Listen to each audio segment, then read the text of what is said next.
Hello, everybody, and welcome to our weekly Final Order Cutoff streaming show. My name is Brandon. That is Jim, right in that microphone. And together, we are going to be going over our Final Order Cutoffs, things that we need to know about in terms of any non-DC items, anything that I'm showing you from Diamond Comics, we need to know about by Sunday at 5 p.m. That's when I will start finalizing all of the orders that we get. And past that, we'll be doing our DC stuff. Those orders are due on Thursday by 7 p.m. so I can work on those and send those off. I'm a little behind today because I had a meeting, very important meeting. Don't step on there, please. That you will be hearing about shortly. What you need to know is things are looking good for us potentially buying a new space for the store. So that's going to be freaking awesome. Until then, you can still find us at our old location at 10132 151st Street, right here in Edmonton, Alberta. But yeah, maybe soon we will have some really great news about where the store will be going next. Ooh. So yeah, that's why we're starting at 3:30 today and not right on time at 3:05. I say right on time, never on time on this thing. Cause life is wild. So I'm gonna get some screen share going. Get that previews world up there for your faces. All right, that's looking good. So coming up this week, we got a few things to go over. The crossover second print of issue 4 is here. Folks are really enjoying crossover and what's happening. It is building up a wild crossover between different independent comic characters. A lot of them are Donny Cates'. One of them is Madman, and there's a promise of possibly more. We were told a while back to keep an eye on issue 6. So folks, that might be something to know about. Next Decorum is finally coming out. That one's been a little late. I know a lot of people have been looking forward to that happening. So y'all, if you've been waiting, it is gonna get there. The Department of Truth is getting even more reprints. We were talking about it last week because issues 1, 4, and 5, I believe, we're getting some printings, and now issues 2, 3, and 6 are getting some follow-up printings. It's very exciting because I really love that series. Also, we've got issue 7, the next issue. Everybody, if you haven't gotten on Department of Truth, the easiest way to do that will be contacting us because we have a retailer exclusive cover for the first collection that gets you the first 5 issues. It's pretty freaking good. One of our absolute favorites. You're probably still seeing Jim here. I'm not sure. She's being grumpy and in need of attention and almost back asleep again. We've got the first deluxe hardcover edition of Hack Slash. This is a story about a young woman who hunts down slasher villains and has a bit of a past herself in terms of being the daughter of a slasher villain. It's a great series. It is a little bit heavier on sort of like the TNA style, but really not as exploitative. Because there's good characterization and she's not just about like being pretty and stabbing people. It's pretty good. Noctera is getting a second print. We do still have a chunk of copies at the store of the first print. But this does mean that the industry is out. It's out dry. And they're looking for more. And so if you want a second printing, please let us know, because for a lot of these types of things, if we've got it, we're not going to order the second printing unless you specifically ask for it.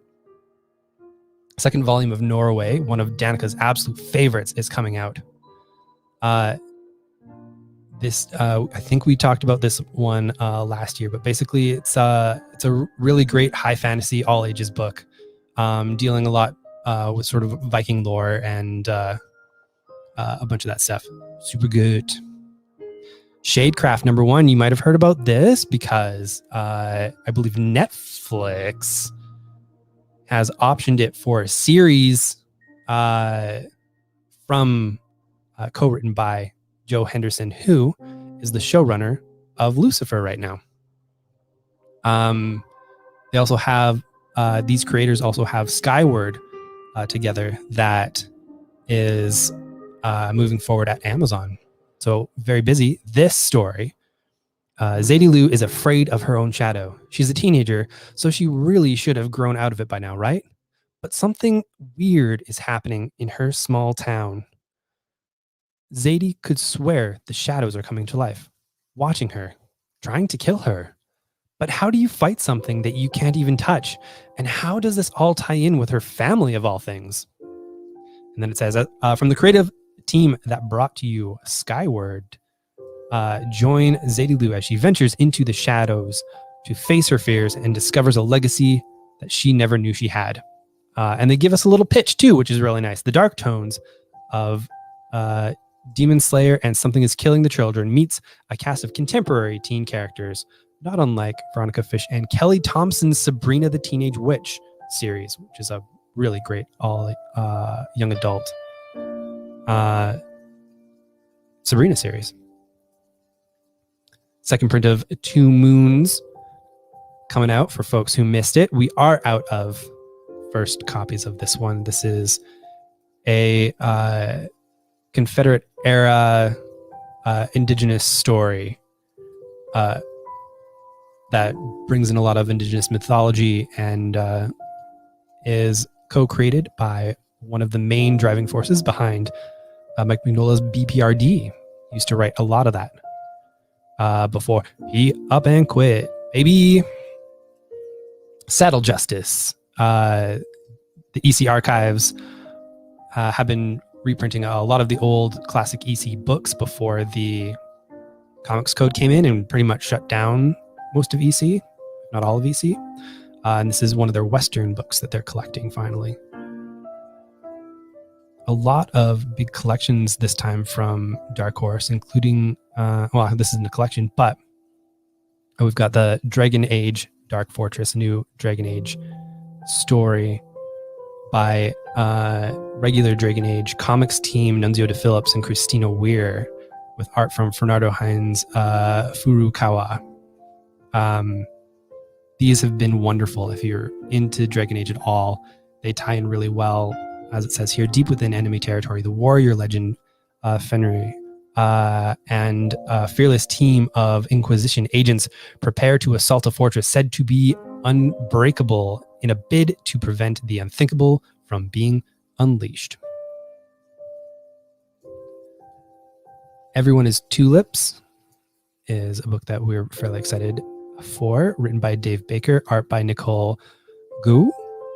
Becca's dreams of fame seem to have come true when an internet performance art video she stars in goes viral overnight, but she quickly discovers the allure and danger of sudden stardom.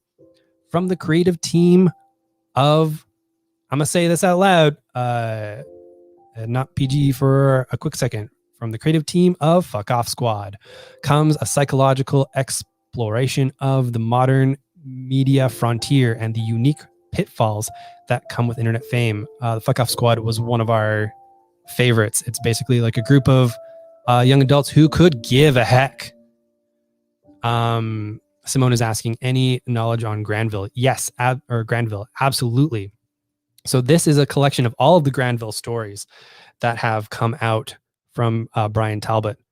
And we'll just kind of go through here. Brian Talbot is an absolutely astounding storyteller. Doesn't really have a cartoony line, fairly detailed in his artwork. And this is kind of like an animal noir style story. Beware the Badger, the acclaimed steampunk series from graphic novel pioneer Brian Talbot explores an alternative Art Nouveau world populated by intelligent animals, a human underclass, and wondrous technology. Within this rich, fantastical milieu, the relentless Detective Inspector LeBrock of Scotland Yard pursues shadowy death squads, psychotic killers, dark political conspiracies, ruthless crime lords, and bloody cults through the streets of London and the Belle Epoque Paris. I did not pronounce that properly. Known as Granville, the center of the greatest empire on earth, Granville Integral collects all 5 of the Granville graphic novels in one deluxe hardcover volume, accompanied by voluminous author notes never before seen in print. This one, the orders are due fairly soon, but with Dark Horse, it'll probably end up coming out 4 or 5 months from now. For stuff like that, we can kind of work on when prepays are due, because they're due way in the future, and then that's not fair to have you sit on that for a while. Simone, I think you would actually really, really dig Granville. Like they say, Brian Talbot is one of the first people to really get into making graphic novels. It does err more on that sort of like, old kind of Victorian steampunky style mystery stuffs, and it's just some good happenings. The Hellboy Universe Secret Histories collects a lot of the extra Hellboy stuff. So you might know of BPRD, you might know of ABC, you might know of Hellboy, but then there's a whole bunch of other side characters like Rasputin, Sledgehammer 44, The Visitor, and a lot of that's collected here, sort of like a larger universe of what's been going on with Hellboy. I do suggest that this is for folks who are like already reading a bunch of Hellboy, just because it kind of gets into the minutia in a lot of ways. Not a good jumping on point. It's weird when there's words in there and I'm just like, who's talking in my ears? If you can hear the music that's playing. I'm not 100% sure you can hear the music that's playing. Maybe only I can hear the music that's playing. Impossible to say. Madman Library, Volume 1. It is $100. American. As a big boy. Huge, oversized, collects the first 16 comics in the Madman oeuvre. 680 pages. Madman's just a fun 60s retro style superhero comic with a lot of wild kind of sci-fi pop to it. Again, $100 is like not like hey, let's jump into Madman. A lot of the original Madman volumes are out of print because they've actually moved back to Dark Horse from Image. So keep that in mind. Shaolin Cowboy, Star Trek. I love Shaolin Cowboy. It is ridiculous. It is a violent. And this says basically the Shaolin Cowboy walks the action-packed path of 3 enemies, those from the past who still pursue him, those from the future who are waiting for him, and those from the present who find killing him isn't going to be easy as it looks. This has all the original Shaolin Cowboy stuff that was done by Burly Man Comics. Burly Man Comics is owned by the Wachowskis. They of The Matrix. Jeff Darrow actually worked with the Wachowskis on The Matrix. And when they went into comics publishing, they did Shaolin Cowboy with him. His art is extremely detailed, and as the story goes, so weirdly detailed that the part in The Matrix where there's like this weird baby plucking machine. So he drew that, and there was a story about how they were debating whether or not to even show that piece of art in the pitch to the networks, or not the networks, to the movie studio, because they'd be like, no, man, like what type of stuff are you trying to put out there? This is nightmare fuel. The Shaolin Cowboy stories themselves are just bonkers. Not this one. But one of the other ones was basically 4 issues of the character taking 2 chainsaws on opposite ends of a metal chain, swinging them around and cutting down a whole bunch of weird zombie hordes in excruciating bloody detail. Just meticulous. And then somebody accidentally stepping on a gun and he gets shot and he dies. So like going through these hordes and hordes and hordes and hordes and hordes, and then womp womp. And that's kind of the feel of Shaolin Cowboy. It's just absolutely bonkers imagery and fighting and excess in terms of detail. And then the story's always like, and you're just like, yeah, this is so good, this is so good. And then there's like, bomp, bomp, deliberately, so that you kind of get this like, okay, that was funny type of thing. Oh yeah, I have a button. The ending is always like, but in a good way. I have buttons for these things. I gotta remember that.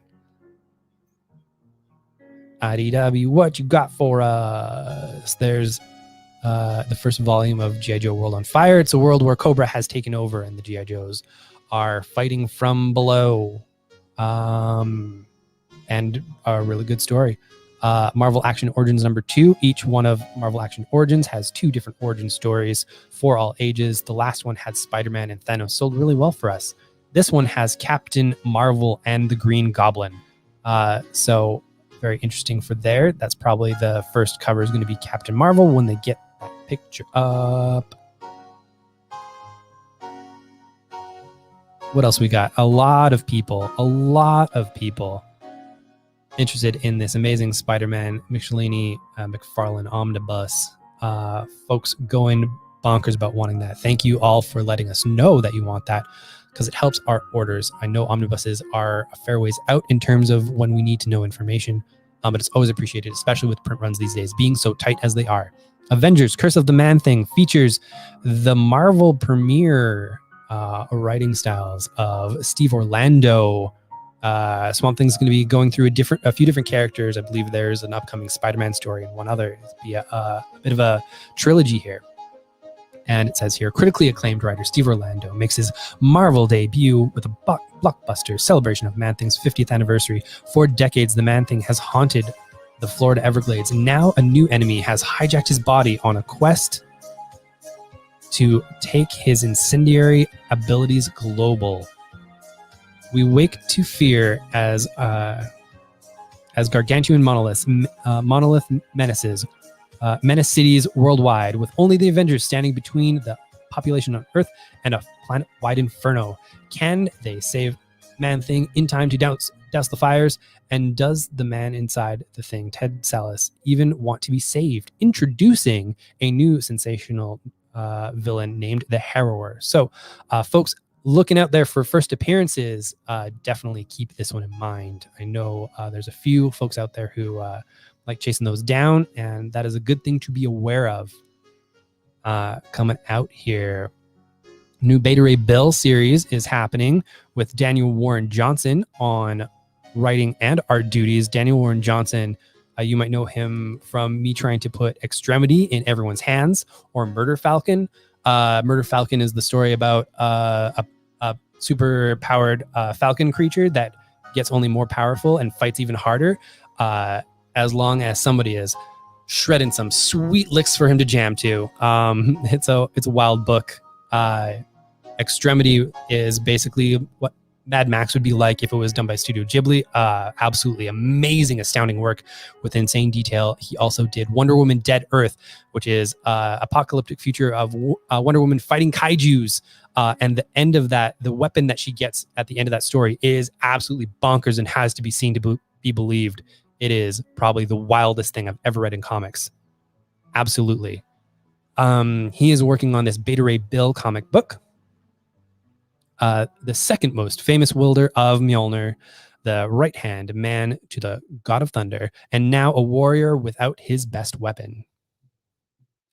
Beta Ray Bill is tired of playing second fiddle to Thor, and with Bill's famous hammer, Stormbreaker, recently destroyed at the hands of the new Allfather, tensions are higher than ever. the Corbinite must strike out in search of a new weapon and a new destiny, assuming he can defeat a nullified Fing Fang Foom. So there's a lot happening here. But if you want something a bit bonkers, that's going to happen. And I guess plus it says this oversized issue contains an exclusive conversation between Johnson and Beta Ray Bill's creator, the legendary Walter Simonson. So Beta Ray Bill folk, y'all are going to love this. Holy crap. That's actually pretty huge. Walt Simonson is notably an extremely nice man who is very generous with his time with up-and-coming creators. There's another one of the Jen Bartel Women's History Month variants, looking absolutely gorgeous as always. And some more Michael Cho two-tone comics coming out there. There's the Dead Man Logan complete collection. This was when Old Man Logan was traipsing around the Marvel Universe, and this was the last story with him in it. Does he die? I mean, the story says Dead Man Logan. And he's no longer around in that form, so maybe, but you have to read it to find out. Fantastic Four by Hickman is continuing finally with a third volume. I know a lot of you have been waiting for that to happen. And we've also got the third omnibus of the Fantastic Four coming back into print. Jim's nose is very close to my hand right now. Jim's nose is on my hand right now. She's just still sitting there because she loves me. What a baby. Ghost Rider, the complete Robbie Reyes collection, features all of the Robbie Reyes stories from Philip A. Smith, Sebastian Gerner. It's basically like what if Ghost Rider meets Fast and the Furious type of thing. Very cool, very wild. This is the current Ghost Rider that has been in Avengers lately, and he's super fun. I like him a lot.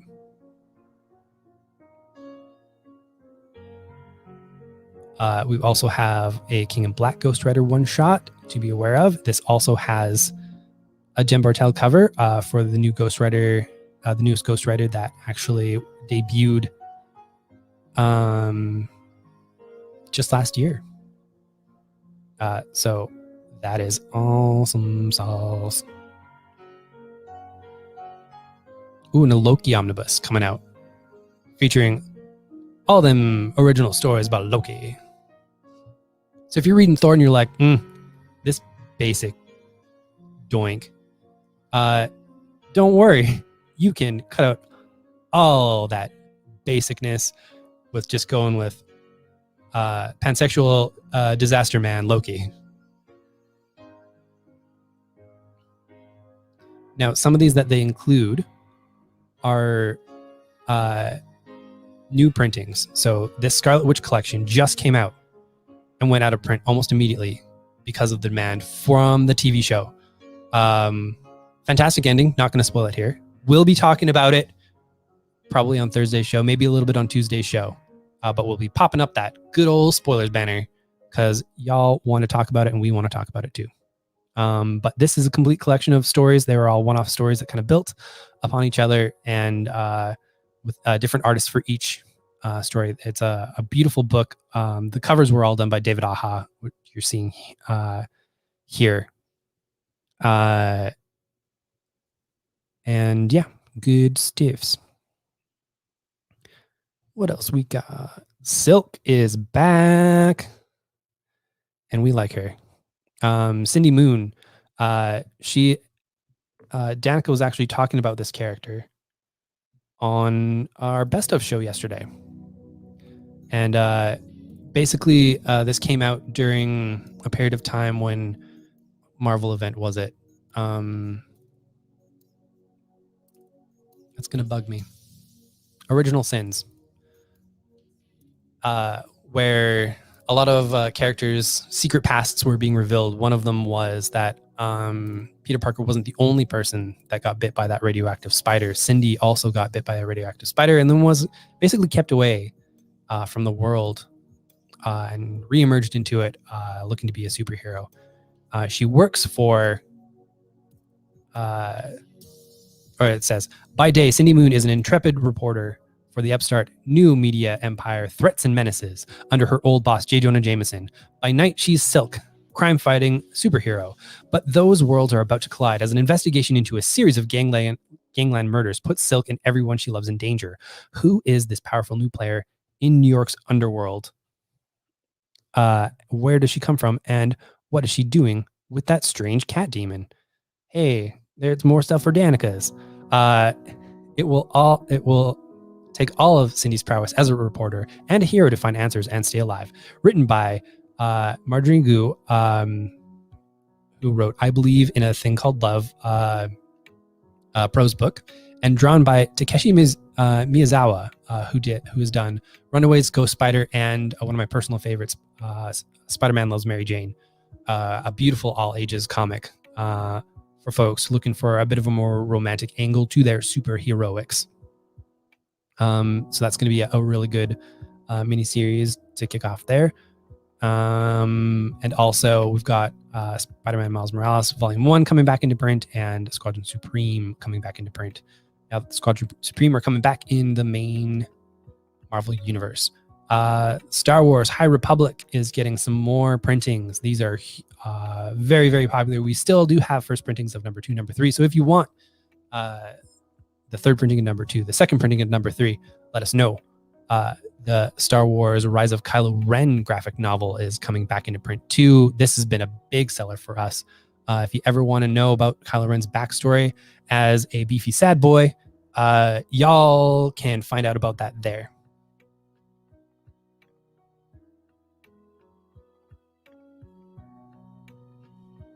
Chunky beefy sad boy.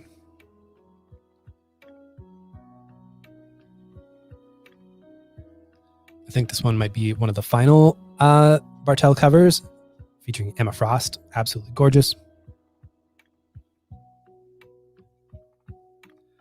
Dynamite, as always, will do what Dynamite does.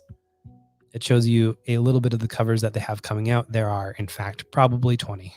Not even an exaggeration. Power Rangers Unlimited, Here to Darkness. For those of you who've been following the Power Rangers storyline, this one gets into the origins of one of the bigger characters that have been causing problems for the Rangers lately.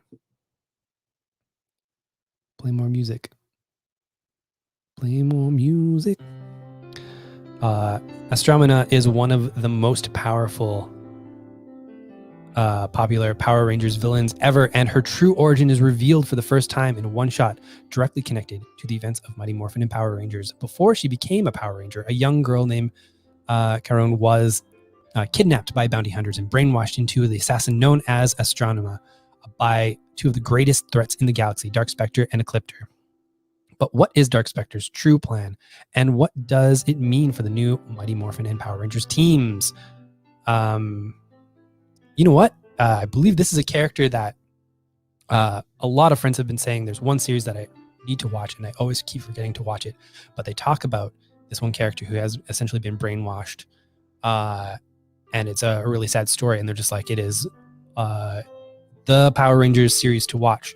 If any of you know what that means, by what that means is what series that is, please let me know, because I am actually genuinely curious to check out that series. And if not, it's okay. It's not like I had got like a gajillion points of time on my hands, because I really don't. Some stuff coming out here. We've got A Sister from a Blaze, a coming of age story in the tradition of Marjane Satrapi's Persepolis, Tilly Walden's Spinning, and Mariko Tamaki's This One Summer. Antoine, a teenager, is on holiday at the seaside with his parents and his younger brother, Titi. Both spend most of their time drawing at restaurants and on the beach. But one day, Helena and her mother come to spend a few days with her family, and her presence will change Antoine's life. In A Sister, Bastien Vives, master storyteller, conveys the stumbling awakenings of adolescent feelings. This seems like a book that 20-year-old Brandon would have been all over. Basically, like French Blankets. Blankets is a huge kind of like 20s feelings late teens feelings book that just like bowled me over when I was younger. By Craig Thompson. Yeah, there we are. Adler, Volume 1 is coming out. This is basically what if Irene Adler was the best? They're basically describing it as League of Extraordinary Gentlewomen, as Adler teams up with a host of famous female faces from science, history, and literature to defeat the greatest criminal mastermind of all time. It is a fun series, especially if you're into various bits of literature.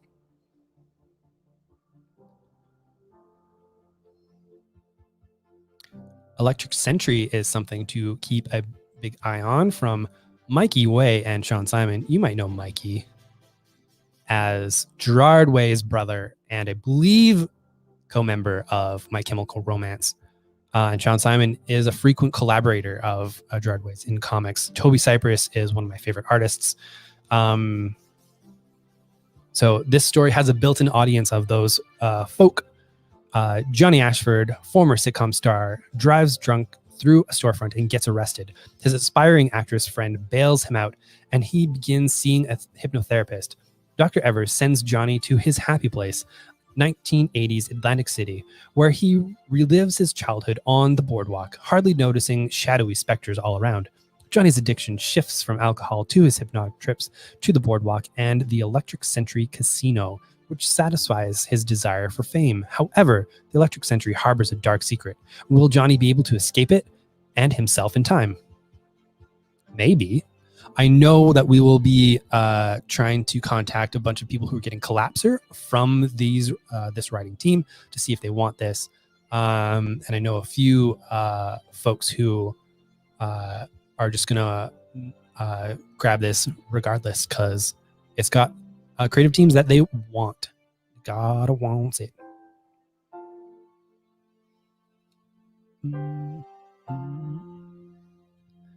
Hazards of Love from Oni Press. Book 1. Okay, cool. By Stan Stanley. Amparo's deal with the talking cat was simple. A drop of blood in Amparo's name in order to become a better person. Their mother and abuela would never worry about them again, and they'd finally be worthy of dating a straight-A student. The straight-A student, Ilanthe. I think I'm getting that right. I'm probably not. But when the cat steals their body, becoming the better person that they were promised, Amparo's spirit is imprisoned in a land of terrifying, flesh-hungry creatures known as Bright World. With cruel, manipulative masters and a society that feeds on memories, Amparo must use their cleverness to escape without turning into a monster like the rest. On the other side, Ilanthe begins to suspect the new Amparo has a secret. After the cat in disguise vanishes, Ilanthe is left to search for answers with a no-nonsense medium from the lesbian mafia, the only person who might know the truth about Bright World. So interesting story, and definitely from some different heritage points, which I always like seeing.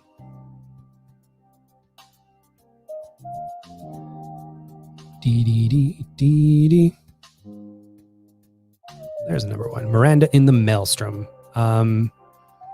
Action Labs all ages stuff is usually pretty great. They're the folks behind Princeless, which has been a big seller in our store, about a young woman who's supposed to stay in a tower guarded by a dragon, but she ends up breaking out with her dragon and going off to free all her sisters and not waiting around for a prince, because who needs that nonsense? Miranda in the Maelstrom. The multiverse Maelstrom, a supernatural storm that crosses over between dimensions, displacing beings and objects from alternative realities, interdimensional explorers. Miranda Sherbert and her shark dog Noodles use the Maelstrom to explore dimensions, fight evil, and help others. But when the chaos of the Maelstrom separates them from across the multiverse, will Miranda and Noodles find their way back to each other or end up alone in infinity? Shark dog Noodles! It's a shark dog, half shark. See, that's the kind of stuff that gets me. Got a shark dog? Then I'm already 200% more interested in what you've got to say to me. Ooh, the first volume of Shadow Service is coming out. Word your partner is cheating? Need a missing person found? Gina Myers is a private investigator for you. Sure, she's a witch who worries that her powers make her more of a monster than the crooks she's trying to catch, but it's not like London's criminal underworld is literally going to hell, or is it? Spycraft meets black magic in the shadowy world of MI666. I love that weird bit of information. Yeah, the secret occult organization of the government, MI666, getting all your secrets out there. Witch Blood. Oh, goodness. Excited for Witch Blood to come out. Matthew Ehrman and Lisa Sturl did a wonderful book a little while back that I'm completely blanking on. So it doesn't even matter that I'm saying this. They also don't say what it was, but it was absolutely phenomenal. And I would highly recommend it if I was in store and had it in my hands. A modern Wild West road trip about a witch named Yana cruising the Southwest as a band of bloodthirsty biker vampires, the Hounds of Love, hunt her scattered coven for the source of all magic, Witch Blood, from the critically acclaimed creators of the Modern Witch Tarot deck and Long Lost. It's Long Lost. Comes Witch Blood, a blend of action lore and Americana, perfect for fans of Buffy and American Gods. I've read the first issue of this. That is an accurate description if you kind of want a Buffy feel with sort of like a larger Americana, American Gods style mythology to it. That's a book to check out.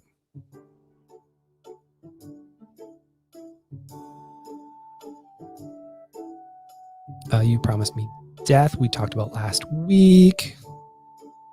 And Zombie Tramp, we just don't talk about. We just don't talk about them. All right, that looks like it's all for the Diamond stuff. I'm just going to get... Hi, Jim. I'm going to get the DC stuff up and ready to go.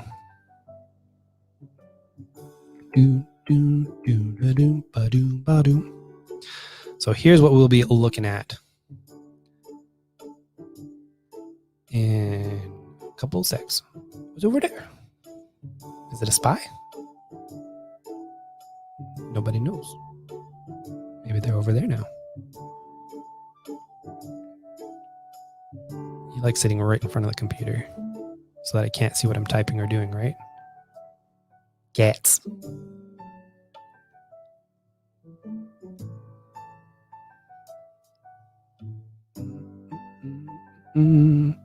All right, so yep, and that was my headphones. All right, Jim. All right, we've got the next issue of Batman coming out. This is essentially the second issue of what's been happening along with Batman Urban Legends. The new take on the DCU with a more shared idea and a brighter stance on what's actually happening. I've really been enjoying what DC's been putting down. Been able to read a couple of these things first. We'll see if the microphone still goes as Jim like futzes with the cords over there. What are you trying to do, lady? Yeah, I think a lot of this is going to be like second issues and whatnot, which is good. The Crime Syndicate went over really well with some folks. Just let us know if you want to continue with that or with any of these that we're showing you. Far Sector issue 11 is coming out. It's close to wrapping up everything. Very excited for that. The new character, Joe, is actually being kind of brought more into the DC universe instead of just hanging out in this far sector. N.K. Jemisin has done a wonderful job of writing. You might know her from her incredible sci-fi work. She's won many Hugos for. And Jamal Campbell, this was one of his star-making turns alongside Naomi, which did really well for him. The new Green Lantern is coming out, featuring Teen Lantern. I love Teen Lantern.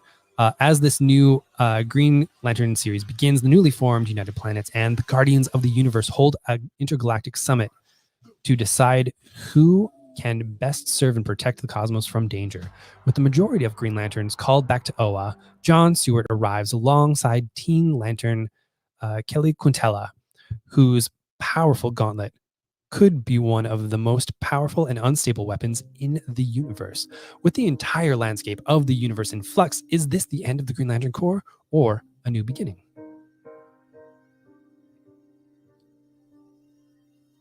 Ooh, there's also a continuation of the next Batman stories. If you've been enjoying the next Batman, you get some more from John Ridley here with Tony Akins and Travel Foreman doing the art. I always love saying Travel Foreman's name to Danica because she is relatively certain that that is not a real person's name. That is an occupation, which is usually some kind of nonsense that I would say because I'm usually the nonsense person. But yeah, she she just can't get over Travel Foreman. Jim, your floof is right in front of the buttons that I need. The second issue of Sensational Wonder Woman. This is an anthology series, so I do like to talk about the different writers. This is Andrea Shea and Bruno Redondo. Wonder Woman receives a distress call from Artemis on Warworld. In order to escape Mongols' clutches, the two Amazons will have to put aside their differences and find a way to work together. This is one of the titles that is available digitally first. So keep an eye out for that. Folks in the States, if you're watching this, wow, hi. A lot of the stuff is available on DC's Infinite platform, usually day and date digitally. So if you're subscribing to that, you have access to the Sensational Wonder Woman stories a little bit before they come out in print. I think that is wonderful. The next Suicide Squad 1 is coming out. So if you were trying out that series, liked it, let me know right away by Thursday. And Swamp Thing issue 2. Whoopsies. Swamp Thing issue 2 is also coming out. This has gone over extremely well. Previous Swamp Thing runs we've sold just a very small handful. This one has sales rivaling sort of like our mid to higher tier subscribers for a good reason, because the Swamp Thing book really does take a global look at a bit of horror elements and a bit of mythology elements, and just is a wondrous story from Ram V and Mike Perkins, continuing stories of this new Swamp Thing character. The trials of Levi Kamei, the new avatar of the Green, grow darker as the Pale Wanderer's bloody spree leaves a trail of death across the Sonoran Desert. While his lessons begin to show Levi the true nature of what he is becoming, is it Jennifer Reese who will show Levi that he must contend with his past and his trauma in order to stop the murderous wrath? Will Levi Kamei grasp his newfound place in the world as the Swamp Thing, or will his fears consume him before the new avatar can even take root? Find out in this eternal conflict of life and death. Conflict of life and death comes to a head. I'm very excited. All right. Well, folks, that's going to do it for this edition of Go F.O.C. Yourself. Hopefully that was some positive information. Apologies that we started a little bit late, but like we said, we might have some really good news about a future location of the store. And when we do, we will let you know. We're in a bit of a wool gathering phase right now, but one of the things that we just gathered is very promising. So thank you all for watching, and I will talk to you soon.